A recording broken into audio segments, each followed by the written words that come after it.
पहले उन लोगों का धन्यवाद जिन्होंने हमें सब्सक्राइब किया, लाइक किया और शेयर किया। उन सारे पेरेंट्स के लिए भी धन्यवाद जिन्होंने हमें लाइक किया, शेयर किया और सब्सक्राइब किया। मेरे सहयोगी भरत ने अपना वीडियो कल डाल दिया था। आप चाहें तो उसे देख सकते हैं, उसे लाइक कर सकते हैं, उसे सब्सक्राइब कर सकते हैं। इसके लिए आपका थैंक यू और इतना अच्छा रिस्पॉन्स देने के लिए थैंक यू। अब हमारा ये तीसरा लेक्चर है, पर तीसरे लेक्चर में हमें पढ़ना क्या है? Pythagoras theorem. पाइथागोरस थ्योरम सीधी सीधे पढ़ सकते हैं ना, right angle triangle square of the hypotenuse is equal to the sum of the square of the other two side. पर इससे मज़ा नहीं आएगा। ये तो हर जगह लिखा हुआ है कि आपने पढ़ लिया कि ये कर्ण का वर्ग बराबर आधार तथा लंब के वर्ग के योग के बराबर होता है। ये सब क्या है? Hypotenuse square equal to what? Base square plus normal square. इससे मज़ा नहीं आएगा। मज़ा के लिए हम जाते हैं उसके पीछे की कहानी की। एक कहानी है इसमें, एक पीछे बहुत बड़ी कहानी है। तो स्टोरी क्या है? अगर एक बार हमने स्टोरी सुन ली तो उसके बाद ये वाला इक्वेशन या थ्योरम याद करनी ही नहीं है, अपने आप याद हो जाएगी, हमेशा याद रहेगी। तो कहानी सुनते हैं पहले। कहानी क्या है? तो एक बार इजिप्ट एक कंट्री है, अफ्रीकन कॉन्टिनेंट में पड़ती है कंट्री इजिप्ट। वहाँ पे एक बार एक राजा ने बोला कि मुझे एक बिल्डिंग बनानी है। और उसने बताया कि बिल्डिंग बनानी कैसी है। तो उसने बिल्डिंग के लिए बोला कि मुझे कुछ ऐसे एक बिल्डिंग बनानी है। आप लोगों ने प्रिज्म देखा होगा, तो प्रिज्म के शेप की, प्रिज्म की तरह मुझे एक बिल्डिंग बनानी है। तो राजा के दरबार में कई लोग होते हैं, ऐसा तो पता ही है, राजा के दरबार में कई लोग होते हैं। तो उन्होंने बुलाया, तो कई सारे आए, श्याम मोहन चंगू मंगू। तो उन्होंने अपना अपना आइडिया बताया। किसी ने बोला कि आप पत्थर ले आओ, बस उसी से बना देते हैं बिल्डिंग। पर राजा के दिमाग में कुछ और चल रहा था। उसने सोचा कि पत्थर से तो सब लोग बना लेते हैं, कौन नहीं बना रहा है आजकल पत्थर से, सब लोग बनाते हैं पत्थर से। पर मैं ईंटों से बनाऊंगा। किससे बनाऊंगा? ईंटों से बनाऊंगा। तो उसी दरबार में एक मंत्री थे, one of the minister in his court named Raman Singh. तो रमन सिंह हमारे एक मंत्री हैं जो कि वहाँ पे रह रहे हैं। उन्होंने बताया कि राजा जी ऐसा है कि मैं बताऊंगा कैसे बनाते हैं, पर उसके लिए आपको बताना पड़ेगा कि कितना ऊंचा आपको बिल्डिंग की हाइट क्या रखनी है और कितनी ऊंची हमें बिल्डिंग बनानी है। तो राजा तो है ही राजा, और उन्होंने कहा कि बस बहुत बड़ी बिल्डिंग बननी चाहिए, छोटी बिल्डिंग से काम चलेगा नहीं हमारा। तो उन्होंने कहा ठीक है, अब हाइट बता दीजिए कि कितनी हाइट की रहेगी बिल्डिंग। तो राजा बोले ठीक है, हम बता देते हैं आपको हाइट। एक उन्होंने हाइट बता दी, उन्होंने 12 बता दी। 12 मीटर ले लो, आप किलोमीटर ले लो, आप कुछ भी ले लो। 12 मीटर उन्होंने बोला कि 12 ले लो, आप 12 ले लो आप। तो बोले ये तो हो गई हाइट या ऊंचाई कह लो। तो ये तो हाइट हो गई, ऊंचाई हो गई। क्योंकि रमन बहुत ही होशियार मंत्री हैं उनके यहाँ के। तो उन्होंने पता क्या बोला फिर? उन्होंने बोला कि अब राजा जी हाइट तो आपने बता दी है, पर एक बार आप ये भी बता दीजिए कितना आपको बेस चाहिए, कितना आधार चाहिए, कितने दूरी तक आपकी बिल्डिंग फैली होनी चाहिए। तो राजा फिर सोच में पड़ गए। तो फिर उन्होंने बता दिया कि हमें देखो है बेस ऐसा चाहिए कि ना कम हो ना ज़्यादा हो। तो हम 5 ले लेते हैं बेस। बोले 5 यूनिट है, 5 को आप कुछ भी ले लो, 5 आप किलोमीटर ले लो, 5 मीटर ले लो, आप कुछ भी ले लो, फीट ले लो, कुछ भी ले लो, ये आपका है। तो ये आधार ले लिया। और चूंकि बहुत पुराना टाइम है, गणित की उतनी गणनाएं ऐसे होती नहीं थी कि चलो फार्मूला दे दिया अब लगा लो, ऐसे होती नहीं थी। इंटरप्शन हो गया था। तो रमन ना बैठ गए हैं कैलकुलेशन करने के लिए कि कैसे करें कैलकुलेशन। तो उन्होंने एक छोटा सा मॉडल बना लिया, और उसको यहाँ से 12 हाइट दे दी और 5 दे दी उसका, 5 दे दिया उसका बेस।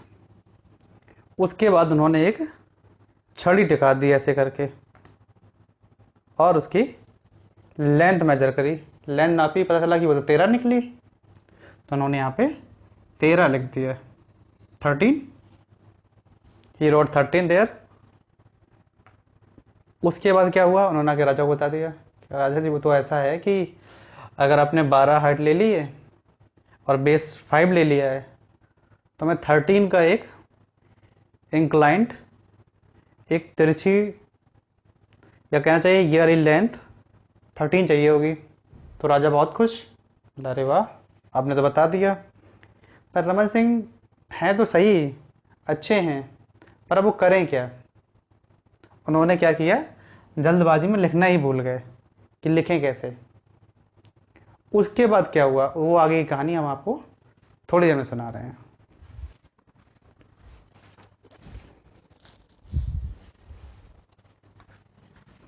चलिए आगे कहानी सुनिए। उसके बाद हुआ ये कि भाई वो बिल्डिंग बन गई, सब कुछ हो गया, वो बिल्डिंग भी बन गई और बहुत साल बीत गए। साल बीतते चले गए, अब लोगों का ध्यान भी नहीं गया। फिर बाबा पाइथागोरस पैदा हो गए। अचानक से बाबा पाइथागोरस पैदा हो गए, बड़े हो गए। अब इन्हें बाबा क्यों कहा जा रहा है क्योंकि सारी कैलकुलेशन जितनी भी हम गणना करते हैं त्रिकोणमिति, ट्रिग्नोमेट्री में, वो सब बाबा पाइथागोरस की दया से करते हैं। जो भी है सब बाबा का है। तो बाबा आए, उन्होंने देखा कि क्या चल रहा है। ये पढ़ने में होशियार थे, गणित उनकी अच्छी थी, मैथ अच्छी रही है उनकी। तब ये इजिप्ट हटा देते हैं। बाबा पाइथागोरस इटली में पैदा हुए। कहाँ पैदा हुए? इटली में पैदा हुए। तो क्या किया वो, उन्होंने एक स्कूल में पढ़ाना शुरू कर दिया मेरे जैसे। अब पढ़ाने लगे बच्चों को, तो बच्चे भी मास्टर जी करने लगे। फिर एक दिन क्या हुआ कि बाबा कहीं से जा रहे थे, जाते जाते वो रास्ते में एक जगह रुक गए। वहाँ पे दो लोग लड़ाई कर रहे थे आपस में कि क्या एक छोटी चीज़ को लेकर लड़ाई चल रही है। क्योंकि हमारे बाबा जगह जगह घूमे हुए हैं, हर जगह। उन्होंने इजिप्ट भी घूमा था। तो जो इजिप्ट का हमने ऐसे बनाया ना, ये सारे डायग्राम, वो उनके मन में रहते थे कि हाँ भाई क्या चल रहा है। उन्होंने ये 12 दिया था, ये 5 दे दिया था, तो ये 13 आ गया। उन्होंने इसे ए मान लिया, इसे बी मान लिया। ये सारी कहानियाँ उनके दिमाग में थी, पहले से ही थी कि ये सब क्या है। अब वहाँ के बच्चे लोग लड़ाई कर रहे थे। बाबा ने देखा, समझाने की कोशिश करी, बीच बचाव किया, लेकिन मानने को तैयार नहीं कोई। क्या करें। तो एक आदमी बोला कि नहीं, 3 ऐसे स्क्वायर रखे थे, हिंदी में बोले तो वर्ग रखे थे, ऐसे 3 वर्ग रखे हैं। इसे हमने सी नाम दे दिया, इसे बी दे दिया और इसे दे दिया ए। यहाँ बाद में कुछ भी मान लीजिए, कुछ भी लिख दीजिए, आपका मन जो भी लिखना चाहे। इसे डी लिख दीजिए, इसे ई लिख दीजिए, इसे एफ लिख दीजिए, इसे जी लिख दीजिए, इसे एस लिख दीजिए, एच लिख दीजिए, इसे आई लिख दीजिए। ठीक है, क्योंकि ये क्या है, ये ब्लॉक हैं, बोले तो पिंड हैं या वस्तु हैं, कुछ भी कह दीजिए, रखे हुए हैं, लड़ाई कर रहे हैं। बाबा ने समझाया क्या लड़ाई क्यों कर रहे हो, बताओ क्या है प्रॉब्लम है, क्या समस्या है। तो एक आदमी ने बताया कि नहीं भाई, हमारा बक्सा सबसे बड़ा है, इसका एरिया सबसे बड़ा है, हम नहीं, हमारे में सबसे ज़्यादा चीज़ें आती हैं, हम मानेंगे नहीं, चाहे कुछ भी कर लो। अगला बोला नहीं, हमारा बड़ा है, नहीं हमारा एरिया बड़ा है, हमारे में ज़्यादा सामान आती है, हमारे में ज़्यादा किताबें आ रही हैं, हमारे में ज़्यादा सामान आ रहा है, हम कुछ नहीं मानेंगे। तीसरा बोला ऐसी कोई बात नहीं है, आप ध्यान मत दो पाइथागोरस बाबा, हमारा ही एरिया सबसे ज़्यादा है, हम इसमें कई बार किताबें सामान भर के लाए हैं। तो बाबा ने बहुत सोचा कि यार क्या चल रहा है, ये क्या लड़ाई चल रही। तभी उनका ध्यान गया इसमें। ये चित्र जो था उनके दिमाग में आ गया अचानक से। उन्होंने बोला अरे, अगर उस वाले स्ट्रक्चर को अगर हम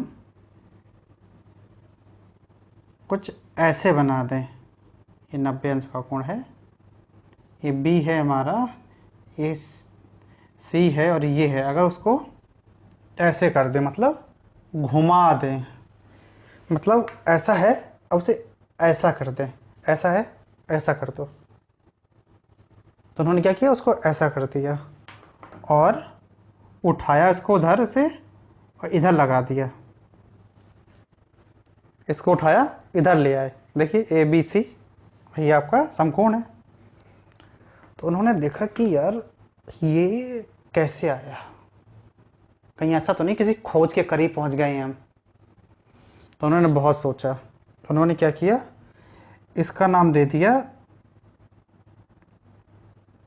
ए, इसका नाम आप ए दे दो। उन्होंने ए दे दिया, इसका नाम क्या दे दिया, इसका नाम दे दिया बी, और इसका नाम दे दिया सी। अब उन्होंने देखना शुरू किया कि क्या हो सकता है। अब हम सबको सभी को पता है, आप लोगों को पता होगा, वर्ग का क्षेत्रफल, एरिया ऑफ स्क्वायर। तो वर्ग का क्षेत्रफल क्या होता है, वर्ग का क्षेत्रफल होता है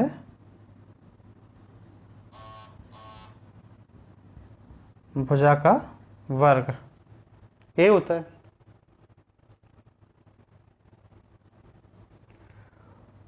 वर्ग भुजा का वर्ग होता है ना, वर्ग का क्षेत्रफल। वर्ग का मतलब क्या होता है, किसी चीज का गुणा हम दो बार करते हैं।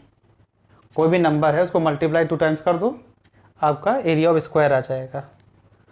तो क्या करते हैं, कुछ रब कर देते हैं, जैसे ये एरिया रब कर देते हैं, अभी ज़रूरत है नहीं उसकी। यहाँ लिखते हैं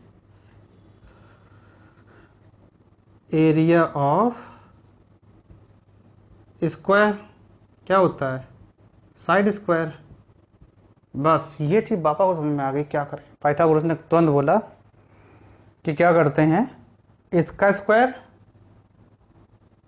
ए और इसका ए के स्क्वायर में बी का स्क्वायर भी जोड़ दो, क्योंकि दोनों क्या है, स्क्वायर है, वर्ग है हमारे, तो ये इसके स्क्वायर के बराबर हो जाएंगे। तो उन्होंने बताया।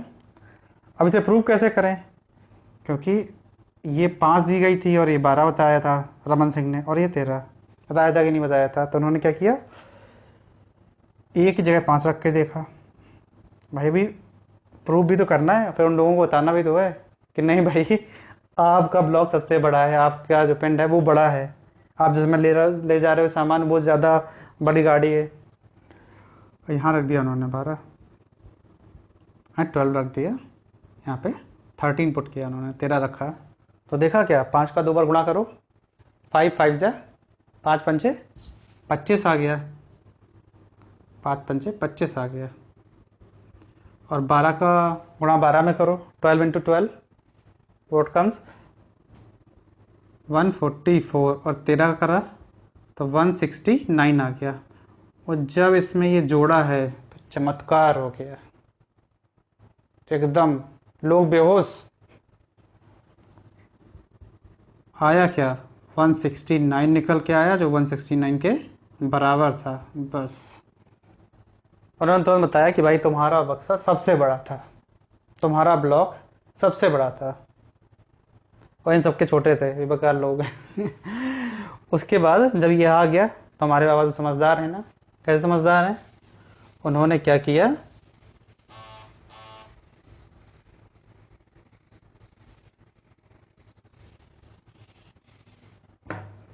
उन्होंने तुरंत ब्लॉक हटा के ये वाला डायग्राम बनाया।